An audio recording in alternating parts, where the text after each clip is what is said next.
Coming to you live here, late night edition, picks and roll. Sean Bray, Sean Barnard. As always, be sure to follow Sean on all things socials. And of course, you can find him representing the great squad over at DraftKings Sportsbook, doing a bang up job at DKNetwork.com. Sean, how we doing today, sir? This Yeah, evening? doing well. I feel like I'm understimulated by basketball, man. I'm used to having the three screens up, games all over the place, all in front of me. It feels a little bit light just having like the Heat and Warriors watching one game at a time now. It's not quite the same. So cannot wait till Thursday to be back and for the action to be back in full swing, but can't complain. Basketball is basketball. Yeah, it is funny because you go through those 4 straight days of nothing but hoops, college hoops, front and center, and we haven't had the great games that everybody has wanted and been fired up about. And there's some other things that has everybody caught up and losing their mind over, specifically with 4 conferences only being represented. So odd. Look, we're going to mix in some college hoops. We're definitely going to talk about those games because, as I said, you do a great job over at DraftKings covering college hoops. But it's crazy because with the NBA, and both of them do intertwine because of the prospects potentially could be drafted by the 76ers, one that hit a game winner and our first buzzer beater of March Madness, and Derek Queen with Maryland. But the NBA, man, like they might as well give them this week off. That's my point where I'm at right now. Just give them this week off. And I think we experiment with that. Get rid of the All-Star game. You give them that week. You give them a week off in March. And I think the Players Association might be on board. Yeah, I think quite a few organizations have taken your advice this week, Brace, because I don't know if you've taken a peek at some of these injury reports, man, but it is tough times out there in the NBA. Anyone putting any sort of bet on the table, look right at that injury report because every night it is something pretty extreme. And honestly, the race to the bottom of the NBA to be competitive with those NBA draft lottery odds has been even steeper than the race in the actual playoff race for some of these teams, as all these organizations are trying to stack the deck in their favor to maximize the best future outlook there. So there's been some bizarre lineups, rosters, combinations, however you want to put it in these past couple games there. There's players that I did not realize were still playing in the NBA that I've seen on full display in recent days. So yeah, it's been quite an interesting week. Yeah, and then, of course, today we get more news from the NBA as far as a major injury that seems to be something that isn't running in the NBA, but we've now had a few big names with blood clots. Who's the latest here?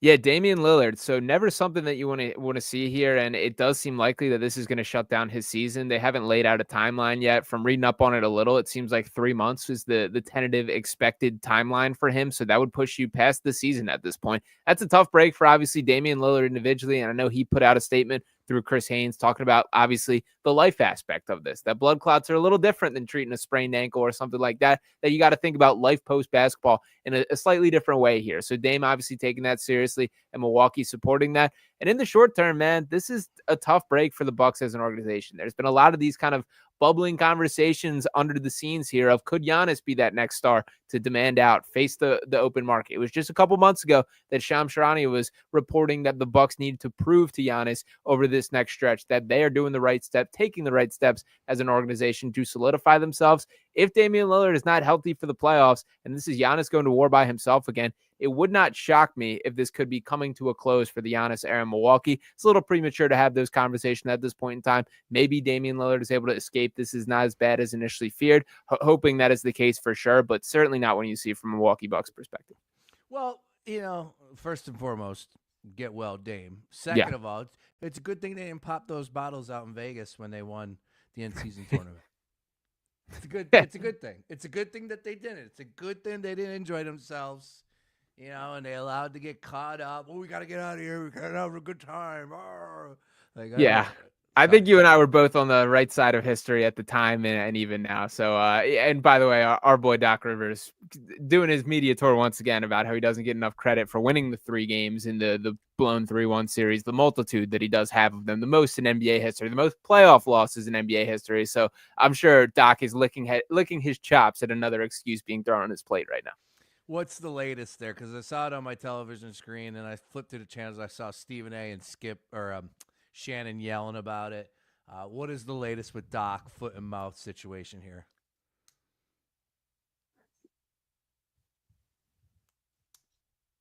Did I lose you? Uh oh. Internet. Boo-doo-doo-doo, doo-doo-doo-doo. Yeah, my Yeah, look. apologies. Looks like the internet cutting out a little in and out Oh, you're here, right. but I'm back and I do have the full quote from Doc Uh, Rivers. So Doc Rivers says he doesn't get enough credit for winning 3 games in the playoff series where he blew 3-1 leads. Quote, no one tells a real story, and I'm fine with that. It's unfair in some ways. I don't get credit for getting the 3 wins. I get credit for losing. I always say, what if we lost to Houston in 6? No one cares. One of the things that I'm proud of is that we've never been swept. All the coaches have been swept in the playoffs. My teams achieve. A lot of oh them my overachieve, goodness. and I'm very proud of that. You will never find a master of excuse making like Doc Rivers, man. Shout out to him, the best at his craft. And he's relentless. He doesn't give up. He never waves a white flag. He's still standing tall. Yeah, I've never been swept before. Like that's put that on a banner. All right, put that on his tombstone. It's absurd. Yeah. Well, look, without Dame, they're in trouble. And Oh, there yeah. was a moment in time this season, and maybe you could even pitch me about a month ago talking to me about the Bucks, but no more. So what? Is there any teams right now as we get caught up here? And let's have some NBA discussion. The Pacers have won a bunch of games in a row. Are we looking at them in a different light? And again, for this discussion here, no one's going to tell us anything different about the Boston Celtics and the Cavs, the two best teams in the conference. But if one of them was to slip up, do the Pacers have a shot? Could the Knicks get them? Of course, they've been always top dogs in there. The Hawks, if they're in the playoffs, is there a team out there right now that's making a push late that maybe you have your eye on? Yeah, and I will say it is a bummer because I was starting to sip the Bucks Kool-Aid a little bit and Oh, believing in what they were leaning on as a basketball team. That all changes if Damian Lillard is not a part of it, and that does seem to be the reality that we are living in. So if that is the case, and that seems to be what we are fully under the impression of, I don't think you can view the Bucks as legitimate contenders in that way. Indiana's interesting. They've won 5 in a row to this point. It's been a strange season for Tyrese Halliburton. He's taken a statistical step back this year, playing much better of late, and he's certainly been bothered for injuries at stretches, so I'll give him a bit of a pass there. Pascal Siakam has been their best player on the wider scale for the season-long standpoint there. That was a nice addition last season, and I think he's coming to his own a little bit better in his second season in Indiana there. I still don't see like the top end talent with Indiana to run with either the Celtics or the Cavs there. I do think we're heading to a 2-team race in the East, and it kind of has been that way all season. I guess to go down the list a little bit, I'm not fully counting out the Detroit Pistons. I know that they're well ahead of the curve, and I think it's probably more likely than not that they get swept or get knocked out in the first round, but they're going to give whatever team they face a battle. If this is like a Knicks versus Pistons first round, that's going to be war, man. And frankly, I think Detroit's bought in and ready to compete with anybody, and Cade Cunningham's going to be the best player on a lot of floors that he walks on, even in some of these playoff series there. So Detroit would probably be the dark horse that I point to, even though they probably are still too youthful and ahead of their timeline right now. all right.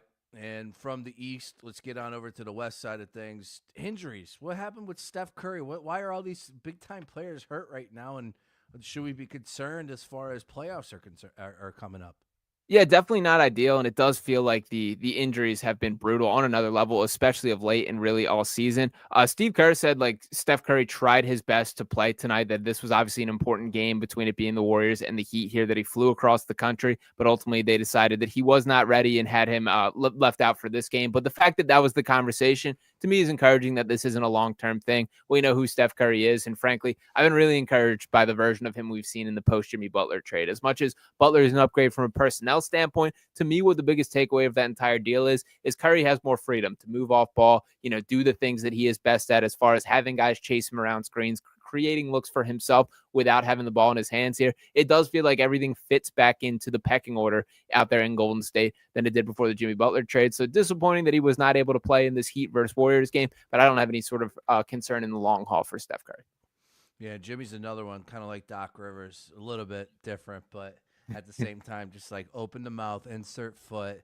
I saw Jimmy talking to reporters how like he's always made out to be the bad guy. It's just, Jimmy should be in politics. After it's all said and done, he should be in politics. Just Doc might end up there. yeah, you're right about that. You're right about that. And I also know I will give Jimmy a little love. They asked him if he has anything to say to Pat Riley, and his response was, "Nope, I have nothing to say to Pat Riley, and he better have nothing to say to me." Which I did like that quote there. Damn Pat, catching some heat, not strays. Now that was a heat-seeking missile right at him. He's made his bed. Hey, you asked Jimmy, he's gonna answer. Yeah, that too. And look, you brought him in. This is Players like that, people like that, it's only got one way of ending. And you know how it's eventually they're going to run their time, and hell's going to break loose when it does happen. All right, let's go ahead and as far as the West is concerned, with Oklahoma City and the Nuggets, OKC minus 140, Nuggets 6-1, Warriors plus 750, Lakers 8-1. We'll stop there. How are we feeling about the Lakers with LeBron's absence? Yeah, they're certainly struggling a little bit. They've lost their past 3 games. And I think like the biggest thing that myself and a lot of people had their eye on is it was ridiculous, the defensive metrics, the way they leaped following the Luka Doncic trade. That we all knew with Luka Doncic, that's the concern, right? We know how gifted he is offensively, but that was part of the driving force of why the Mavericks made that trade, is they wanted to sell this vision of being a defensive-minded basketball team. It made zero sense to me when looking at the personnel on this Lakers team, why they were performing so well defensively, why they were able to be so just impactful and assertive on that side of the ball. We're finally seeing that a little bit of that honeymoon period wear off, where there have been some issues. The biggest thing that I'm going to continue to circle back to, and we kind of have known this to be the case, the lack of interior presence and not having like a real deal big man is really killing this team. The defensive issues come from not having an anchor behind them. Guys like Jackson Hayes, Alex Len, they're just not good enough for what this Lakers team needs them to be doing, or the role that they need them to be playing there. So there certainly has been some defensive slippage.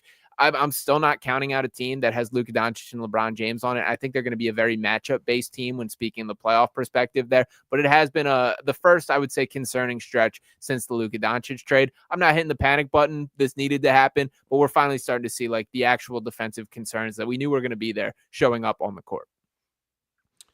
Yeah, look, it's great to have LeBron back in the mix, and it looked like he didn't miss it much time. He came back and scored a bunch of points against the Bulls. They're 17, excuse me, played 31 minutes into the second game up against the Magic 24. Perfect time, get everything going, plenty of time to get reacquainted as far as with Luka and the system, the way that they're playing. So I'm right there with you. I know that there was a lot of hype for a couple weeks that they were the story of the sports world. Sean Barnard, do you think we'll be getting back to that height, let's say once March Madness is over and April comes around?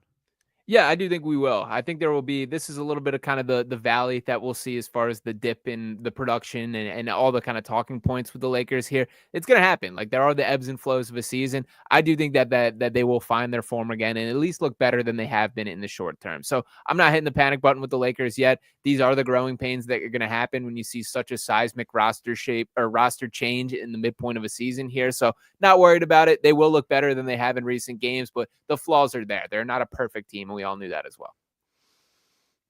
All right. Now we can get on over to the Sixers side of things, and we'll ease our way into some college hoops conversation based off of the prospects that are currently playing. What's the latest with the 76ers as far as news that's worth our attention? Of course, injuries. We're tanking. We're playing for lottery balls. Grimes was too good of a player. We're sitting him down. Just an incredible disaster that we are, but it's beautiful. Yeah, another 5-game losing streak. I believe this is 23 of their last 25 they have dropped at this point here, including the most recent game at the hands of New Orleans Pelicans, who also rested all their players. So they face the Wizards tomorrow. A big day in the lottery odds tomorrow is the Sixers will play the Wizards as well as the Raptors and Nets playing each other. So unfortunately, the way that basketball works is one team in each of those games does have to get a victory there. So we will see that shape itself out in a little bit in the standings there.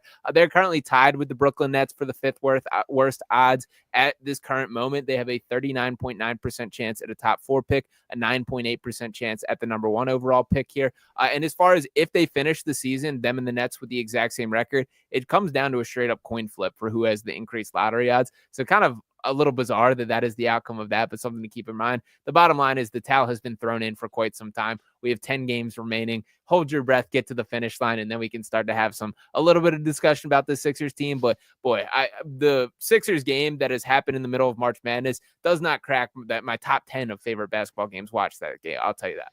No, haven't tuned in. And to be honest with the NBA, it's been completely on the back burner. But I think a lot of us are in that same area. But at the same time, we know playoffs are fast approaching.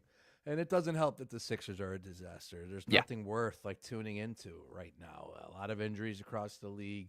A lot of places are positioned. A lot of teams are already locked in. Not so much locked in, but no one's looking at anything other than the two horses in the East, right? No one's giving the Knicks an opportunity. Why would you? Because they never beat them in the regular season. So it's the Celtics and it's the Cavs. And then over on the West side, yeah, it could get a little bit more interesting. That's for sure. I think people Definitely. should be paying attention to it a little bit more than what they are at this point in time. But March Madness is March Madness, dominant time of year for all things college basketball, and rightfully so. I think we're going to have some better games coming starting up on Thursday.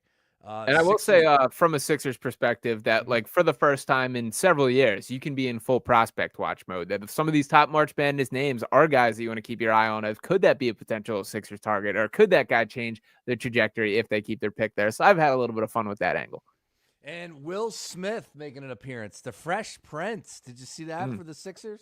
I did. I panicked a little bit when I saw the French Prince is coming home here. I thought that was a Ben Simmons reference at first, so would much rather Will Smith be walking into the arena. Let's just hit the fast forward button and not play these games. How about that? Let's just get to the end of the If they could, they would. I know they probably would. Yeah, exactly. All right. And let's talk a little bit about as far as the prospects are concerned. Cooper Flagg, that's what it's all about. What a difference maker, Sean, so far for Duke. And I think it's going to be the same, if not more, at the professional level. And there are so many things that come with Cooper Flagg that I think could raise the game up. We were talking about this earlier. I know I brought it up, after the weekend as well. And I think we're all on the same page as far as how special of a player he is. We see he's 18 years old. But when you really dig deep and you get into the commercialized side of it, the marketing side, and I'm not trying to water things down, but we have to be realistic about it. First and foremost, you talk about the international players. They dominate at the top of the list, right? Yeah. The top 5 players in the NBA are all international players. So now you have an American player that could potentially be one of the better players in the league. Oh, by the way, I said this to Beef.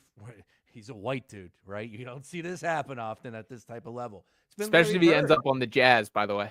Oh, jeez, yeah. You got to go back to having a white dude being a franchise difference maker. Am I wrong by saying Larry Bird? I mean, so you're not counting the Luka Doncic, Nikola Jokic because they're international guys here, right? Correct. Yes, they got to be American. Yes, got to be American. So yeah, I don't know if you got a little Tyler Hero love or something like that. Nothing to this strategy. I said Redick. I gave Redick some credit there. He had a solid NBA career. Great college career. Again, is there someone that jumps off the page at you? No. Yeah, I'm trying to think. Franz Wagner, I don't think fits that full criteria. He's went to Michigan, American. I believe he grew up in America. I'm pretty sure that is the case there. So maybe I'd throw him in that category. Kind of, I guess I'm in the gray area there. Yeah, there's not a lot that we're working with in kind of this overall conversation. So Stockton, Bird, Stockton, Pistol Pete. This is what we're talking about right now, and I'm not trying to build them up, but it could be a Caitlin Clark type deal. It really could be, where he comes in and this dude all of a sudden just gets this fanfare and people love him and he's dominating and he's 18 years old. That's why I say don't put a ceiling on this kid right now.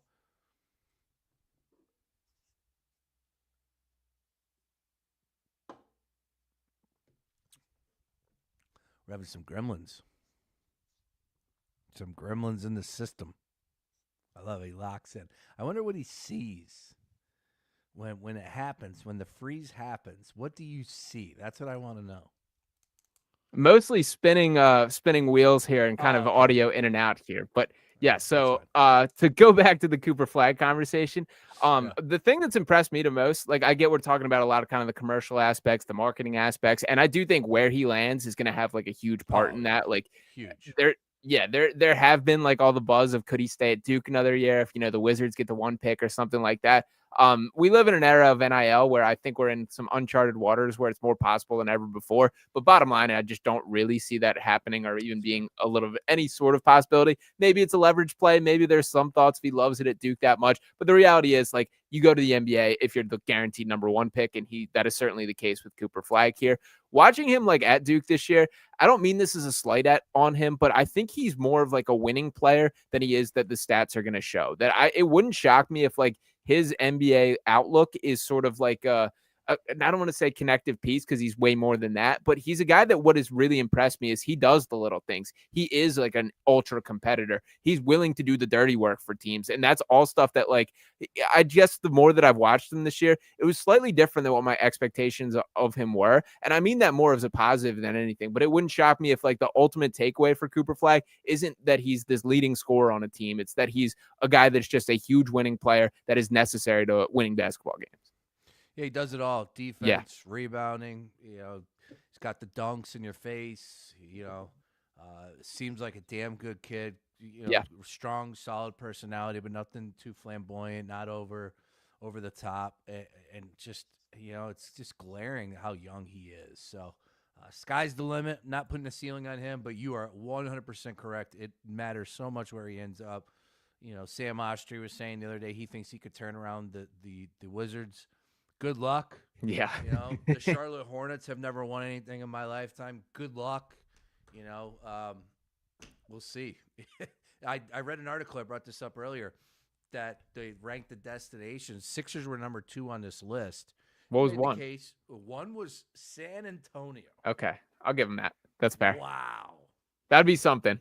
I do think, like, Cooper Flag, if you're Cooper Flag right now and looking down your list of options, there is a world where he's saying, sign me up for Philadelphia, man. He's an East Coast kid. He obviously, Maine, not quite East Coast, but nonetheless on the same side of the United States there. And a guy that, like, could be closer to his family. And when you look at the actual roster right here, you get to play next to Tyrese Maxey. You get to play next to Jared McCain, a fellow Dookie there, as well as Joel Embiid potentially coming back and Paul George on this team still. So while it has been a disastrous season for the Sixers, if you're talking about adding a Cooper Flag and then running it back next year, you are talking about a legitimate contender. Like, I don't want that to get lost on people. Yes, everything that could go wrong has gone wrong this year, but if you have a 9.8% chance at adding this generational type talent for all the reasons that we just talked about, everyone should be back in on the Sixers. So it's not a likely case that is how things played out, but there's also a direct 9.8% chance that is how it plays itself out. So we're at the mercy of the lottery balls, but I do think if you're in Cooper Flag's camp right now,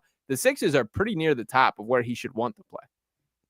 Yeah, it's hard to argue. And, you look at with McCain, you look at what Maxey, of course, JoJo, if he can get somewhat back out on the floor healthy. It doesn't take, a genius to realize how good JoJo has potential or what his potential is. We'll see how it shakes out. Everybody wants the prize, though. Everybody wants Cooper Flag. Sure. I see teams are trying anything and everything, Sean. I saw teams are like sitting players in the fourth quarter, star players, so they don't get fined. Yeah, they're being a little tricksters these days in the NBA with tanking. That to me, by the way, is way more egregious than like anything that like the Sixers have done in this conversation. The Raptors and the Jazz are the two most guilty parties of this, but like I've seen several games for both of those teams this season. Like the last Friday, Lauri Markkanen scored 16 points in the first half, just didn't play in the second half. They just sat him the whole time. That same game, Walker Kessler was active in uniform on the bench, did not play a minute. And the Raptors, same thing. I've seen multiple games this season where it's a tie game with 5 minutes to go, and all of a sudden all their starters are pulled there. So teams certainly going to some pretty crazy lengths here. Who knows how things shake out? And by the way, for all the tanking conversation, like the NBA has taken strides to prevent this. The top 3 or the bottom 3 records all have equal odds at getting that top pick. So it's not even like a team like the Wizards or the Jazz gain this advantage by doing it. It all comes down to the ping pong balls. But yeah, I do think this year has been another level of tanking than I've ever seen before. And I thought we had hit the peak of the tanking era across the NBA. And I guess not. Nope, definitely not. Nope. And the truth is, it will always be based off of the player, right? Sure. Well, like who's available, you're saying? Correct. Who's coming out in the draft? Yeah, and I think this specific year is helped by the fact that, like when you think of the Victor Wembanyama year, like it was Wembanyama and then a drop off. Like this year, while Cooper Flag is the clear-cut number 1, like you're not going to be mad if you walk away with Dylan Harper or Ace Bailey or VJ Edgecombe or Kamen Malawak or any of these like top guys that are like, I wouldn't go as far as saying franchise-changing players, but you're getting a good player. It is a deep, good draft, and we haven't had a lot of those in recent memory. Yeah, Malawak is who I got my eye on for Duke. I like him a lot. Yeah, that's the guy that I'm thinking could be potentially the guy that helps lift things up for the Sixers, and especially if you have Maxey and McCain already in there. And why wouldn't you believe that that's the case? So go out there and get you some size. I like that. Plus, I think him and JoJo might have like a connection, Yeah. but we'll see what happens. We're a long way from that point, but we'll see. With that being said, real quick, let's go ahead and close up shop and let's talk a little bit about the college card here. It's picks and roll. We cover it all, NBA and college here, specifically when it is March Madness. Do you know who will be in the Final Four? Do I know? I mean, my initial predictions are off as my St. Johnny's took a tumble there, but I wouldn't say I'm super locked in on who I know my Final Four will be. I do wholeheartedly believe Houston will be in the final. I do think Okay. it's Houston, Florida, Duke, which is pretty chalk there. A little more unsure in like the last region of it there. I think I'm confident that those three will be in the Final Four. All right. Because I think that's a good place to start. And also, with these 16 teams that are left at DraftKings Sportsbook, how many of them could you make the case to win the national championship? Because, Interesting. yeah, like as good as Texas Tech has looked, I'm not going to go down that path. Um, Purdue, I'm not going to go down that path. Like there are a few teams that I would remove, but the majority of them, I'd say there's probably like 10 or 11 teams that I can make a really good case that they could win 4 straight. Yeah, no, I agree with that. And even a team like Michigan, who I've seen like just about zero buzz on, like they're playing good basketball right now. And sometimes it is about getting hot at the right time. That is a team that I kind of have my eye on that could be worth taking a chance on here. I'll even throw Arkansas in the mix here, that I understand it would be a long shot here. But John Calipari has done this for a long time, man. That is a team that has some deep NCAA tournament experience. A guy like John L. Davis, who obviously has gone deep in the tournament not too long ago. A ton of talent on this roster. Boogie Flan playing the best ball that he has all season. So even a team like Arkansas, I would squint and make the case for, even though I think it's unlikely. So it does feel pretty wide open. Worst odds, too. Worst Yeah. odds, no matter what you're shaking out, Arkansas. So there's a lot of money to be made. Beef and I were talking. We might be hogged up. We might be hogged up, man, because there's money to be made with Arkansas here as a late Friday night tip, 10:09 p.m., taking on those Red Raiders. I think they could do it. We might be chasing some hogs into the weekend. I like it. I can be talked in that as well. And I've been a Calipari guy for quite some time here. I love that the team is fully like rallied around him, got it. And a very impressive victory over St. John's. As once again, I had that team winning it all in my bracket there. So I was a believer in what Patino was doing. But Calipari basically beat him at his own game to an extent, that they play very similar styles of basketball there. And Arkansas got the better of them. So shout out to the hard fought battle. And now they're getting ready for another one against Texas Tech there. All right, let's open up Thursday. BYU Bama 5.5, 175.5 could be the highest total in NCAA tournament history if it does go off at that number. As far as 5.5 is concerned, where are you at? Feels like kind of a lot to me, that I do think this is going to be a competitive game. Whoever can get any sort of stops on defense probably wins this one, is what it boils down to. Very similar styles. They're going to play up tempo. I do like this BYU team, that I've kind of bought into them a little more than I expected to. This feels like a game that's going to go down to the wire to me. I don't think either one of these teams deserves to be 5-point favorites based on like the quality of defense that they do hold here. So to me, I'm taking the cover and could see this. I view this as more of a toss-up game, so kind of surprised at 5.5 being the number. All right, you riding with the Crab 5, or are you going to go with them Gators? 6.5-point spread, 157.5, game 2 on Thursday. I know I've been labeled as a Maryland hater here a little bit by our friend Sam Ostry, and my answer here isn't gonna change the story on that whatsoever. I do think Florida has too much. The -6.5 that I'm seeing on that. Maryland's good, man. They're a very good team. They're very their starting five is electric. Derek Queen is awesome, and he's a guy that has certainly grown on me a ton since this tournament has started here. But Florida's so deep. Walter Clayton's the real deal there, and I still am waiting for this moment, and this has been my fear all tournament. You get one of those starting five in foul trouble, or if there's something that happens that one of their availabilities is impacted, it's straight up over for Maryland. And when you look at Florida, I see a million different ways in which they can win that game. In a shootout, playing hard-nosed defense, completely cutting things off in the half court. I just feel better about more ways Florida can win. I think Maryland hangs with them a little bit, but I think Florida breaks this one open in the second half, and they cover the -6.5. Duke's been dominant, probably the most dominant team all tournament long. 9.5-point favorites, 153.5. Is that too many points in your mind? It is a lot, but I don't think it's enough. This Duke team looks borderline unstoppable right now. I am a Caleb Love guy out there in Arizona, and he played terrific in the last round against Oregon there. It wouldn't shock me if there's Caleb Love ready to come for some revenge, take on his old foes there, and be ready for a heater. But I don't think there's enough in this overall Arizona roster here. I think we're going to see a lot of points in this one. I do lean towards the over, but I think Duke has too much for Arizona to ultimately hang with, and sort of a similar story to the Maryland and Florida outlook there, that I think that they hang for a while before Duke pulls away in the second half, and the 9.5 is still comfortable lane. That's where I'm at as well. I think Duke is the play here. They're going to put up, they were given monster spreads all season long, so this is going to be nothing new. Anything's possible. You take your foot off the gas. Next thing you know, Arizona gets hot. I didn't think they were beating Oregon. I didn't think they were going to come back and beat Oregon the way that they did. They did. They deserve credit. They're rolling on, but give me Duke in that one. Final fourth game here on Thursday night. We just talked about Arkansas and Texas Tech, 5.5.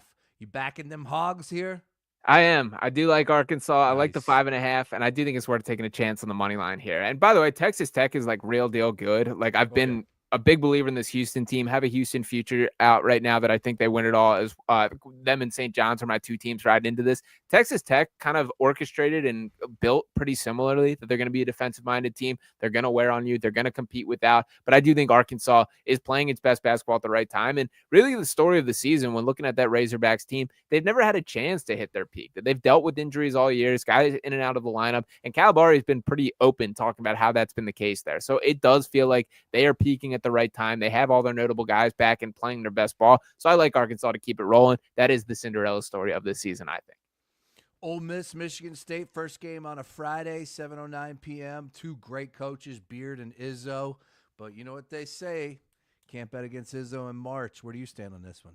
Yeah, and I know I'm laying all the favorites here, but I think that is the takeaway here. With all due respect to Sean Padula, who's been awesome for Ole Miss, and Chris Beard, who's coaching that team up quite well, I do think Michigan State, I think is a little bit more of a threat to win it all than I gave him initial credit walking in. Jace Richardson leading the charge there. Obviously, Jason Richardson's son, and the cool kind of stories that tie there. But from top to bottom, that team has it. And what's interesting, Izzo will be the first guy to say this is not his most talented team, but they all buy in, man. They all get their role. They all do their thing, and any given player can step up in any game. So I like that about them. Sometimes that matters in March, and I do think that the way they can kind of beat you in a variety of ways appeals to me. So I like the -3.5 in favor of Michigan State. 7:39 p.m. Kentucky and Tennessee, 4.5 point spread, 144.5 is our total. Kentucky beat them 2 times already in the regular season, yet they're 4.5 point dogs. Make it make sense. Yeah, and I will not, because I think Kentucky rolls again. I like the +160 on the money line. Otega Owe has become one of my favorite watches. He had a pretty rough performance in the last game, but I kind of like a bounce-back performance. Tennessee's good. Zakai Ziegler, Rick Barnes, we know the story with them. And defensively, they're even a notch better than I expected. They kind of have graded out metrically as one of the better defenders or better defensive teams all season. But I do think that they've taken it up a notch in this tournament, and I've been impressed with that. With that all being said, I do think there's too much talent on this Kentucky team. Experience matters. And obviously this is a whole new Kentucky team versus a Tennessee roster that has been established, but I keep waiting for the shoe to fall and we get one of those Tennessee slip-up performances. I think it happens this round, and the hungry, competitive, athletic Kentucky team runs them out the gym. All right. Just brought up Michigan, but they got a tough test going up against the overall #1 seed in Auburn here. 9.5 point spread, 153.5 is our total. I just think that's disrespectful towards the Wolverines, man. It's a good team. They got some big size down low, 2 7-footers. I think they're ready for the battle here, but I was singing the same tune about Creighton, and it got ugly in that second half. So I'm a little hesitant here. It's a good thing it's the 7th game out of the 8 total games here, so we'll see what happens in those first 6. But here we are. I do like the 9.5 of Michigan. What do you think?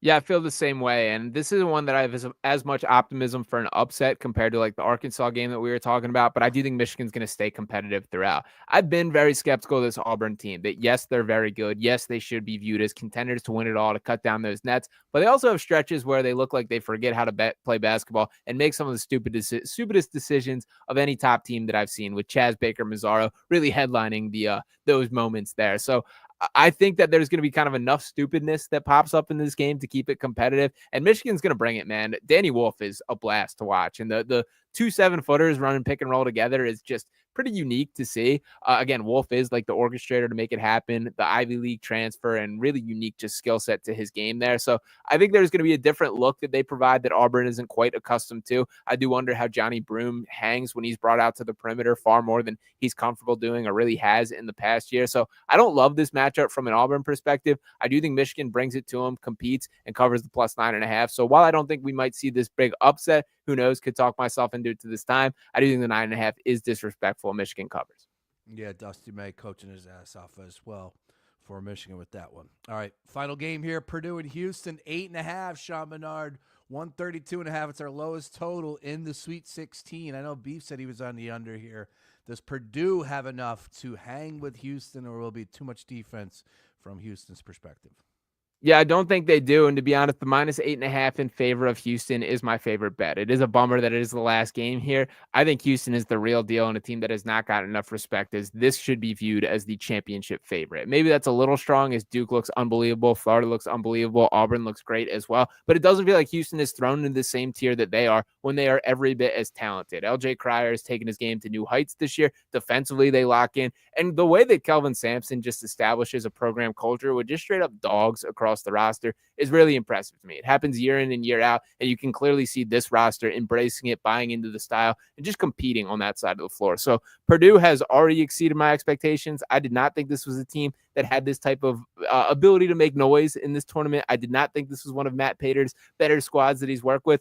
So I think it comes to an end here, and Houston ends our Friday night on a blowout.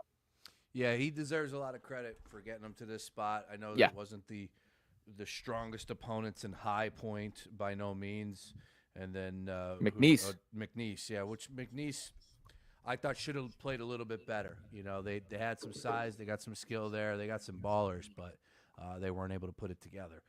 But Purdue, look, they roll on. Tough spot going up against Houston as far as a 1 seed is concerned. But we got 8 great games in front of us and look forward to covering all that and more with you, of course, Sean, on The Gambler. We'll continue to read you over at a DraftKings Sportsbook. Be sure to get all of Sean and, of course, Julian Edlow's content, the great folks from DKNetwork.com. Sean Barnard, any final thoughts before we get out of here, sir? Yeah, make the most. Enjoy March Madness, man. It only happens once a year, so buckle up for Thursday and Friday. That's our real last chance at kind of the nonstop ebbs and flows of basketball, multiple games going down before the action really thins out here. So enjoy Thursday and Friday. We only get this once a year. It doesn't happen often enough, and it is the best sporting event across the entire calendar year. So shout out to March Madness and be locked in for Thursday and Friday. It's supposed to be like 80 degrees on Saturday, too. It's going to be hot. Hey, TVs work outside. TVs work outside. That's all I'm saying. Sean Barnard, you're the best. We'll continue to follow you on socials, read you over at DK Network. And, of course, folks, if you missed anything, be sure to get everything over at FoxPHLGambler.com.